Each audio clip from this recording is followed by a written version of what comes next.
Hello world, my name is Santi, I'm a polyglot, and this is the Santiglot channel. So, without further ado, let's get started. 我们开始了。What do we have here now? This one seems to be a pretty simple one. Let's read the new vocabulary we're going to be studying here. Alright, so what do we have here? We have 富有, which means something is rich in X and Y or full of X and Y, okay? So 富有 means is an adverb, or more like, yeah, it can be an adverb, it can also be a verb, it kind of depends. But to be full of something. And then we have two different adjectives here. We have 代表性, 代表 means to represent. You all sure know this song like 月亮代表我的心, right? We Chinese learners, we all know that song. Maybe you don't want to admit it, but we do know that song. I know it's cringy. Alright, so 代表性. If we add 性, we are transforming the verb into an adjective, right? So this means that something, if this means to represent, 代表, then the adjective to be representative or typical of something. Very simple. Then we have 生命力. Okay, so the force, the strength of life. 生命. So basically vital force or life in general. And here we have the translations, but let's first read the Chinese sentences. So we have first one, 富有, full of what? Full of 经验, experience. So basically this sentence would mean something like to be very experienced, to be full of, literally it means to be full of experience, but we will translate it as to be very experienced at something, right? Then we have 富有, so rich or full of what? 代表性, to be very, very typical, very representative or of whatever. Here we don't really have much context, but that's the idea. Then 富有, 生命力. So to be filled with energy, to be very vital, right? Like you have a lot of vitality. You're so, can you say that in English? Vitality? I think so. So you are filled with life. For example, maybe if you talk about someone who's old, 老人, maybe you can say that, he's old, but he has a lot of energy. He really wants to live life, right? So that's the idea. Now let's go back and read one more time. Then, yeah, vitality. I wasn't wrong. So here we have the new vocabulary. 富有, very something or to be full of something. 代表性, when something is representative or typical. 生命力, to be vitality, vital force, life, that kind of thing. Here we're going to be learning quite a few new words. Alright? Let's just jump into the definitions. Okay, so here we have our first word, which is 老年痴呆症. Okay, 老年痴呆症, which means Alzheimer's disease, to be, or dementia, right? So 老年means all in your old age, right? We have old, 老, and 年, which is years. So in your old years, you become like 痴呆, like I don't want to say stupid because 呆 can mean stupid. Basically, 痴呆 means that you don't really understand things and whatnot. And then we have 症, which means condition, disease, etc. So 老年痴呆症, kind of sad, but yeah, it's a reality. Then we have 轻轻, lightly, softly. It's an adverb, right? What else? 受试者, that means subject of an experiment, all right? So, or a participant, if you are not forced. Okay, so a subject in an experiment. 受试者 literally it means receive, trying person who receives an experiment, the object of an experiment basically. So subject or participant in a clinical trial, whatever. Then we have 罹患 but okay, 罹患 means to suffer, but to suffer what? An illness, right? Or to fall ill. And finally, we have the word 帕金三症 帕金三症 which means Parkinson's disease. As you can see, this is a literal translation. And Parkinson 帕金三 and then you just add 症 which means disease, condition, etc.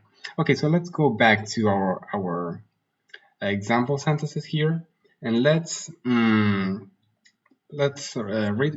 them. So we have 年纪轻轻就开始什么老年痴呆了 Okay, so here it's been used as an adjective, as a verb, sorry. 老年痴呆了 So with H, he, she, we don't know, started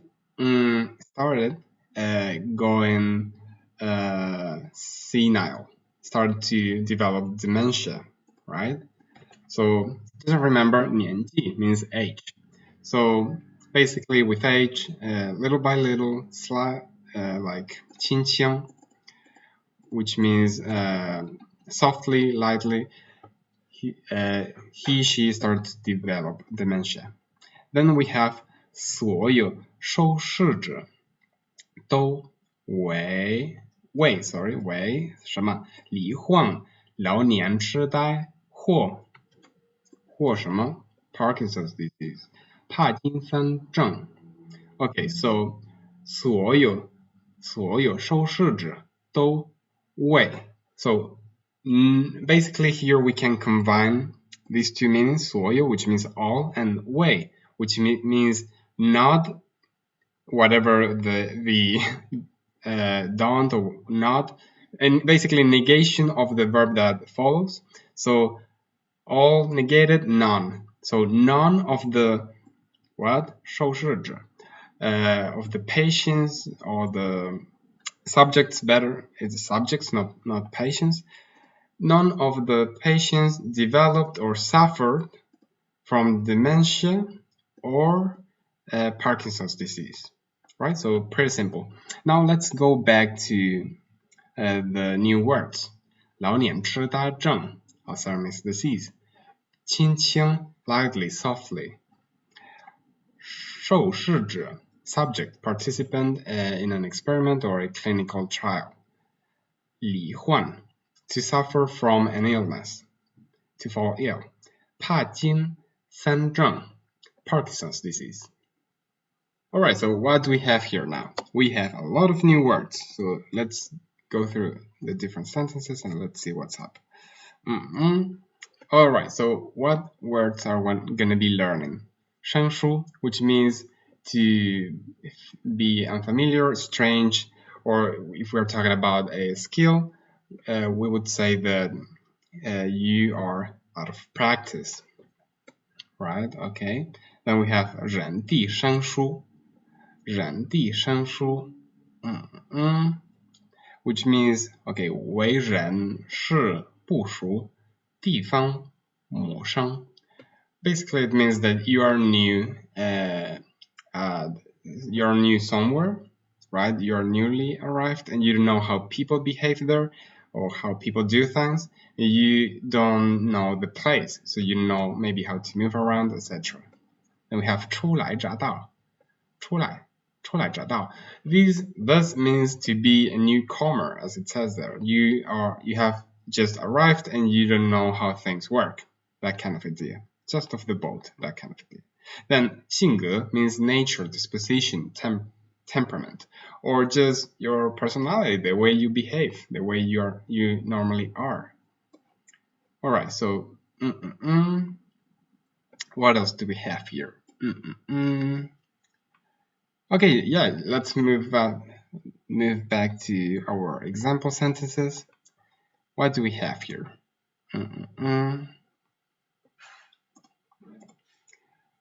All right, so 好久没有 ，OK， 好久没有弹钢琴了，他觉得有一点生疏。So he hasn't played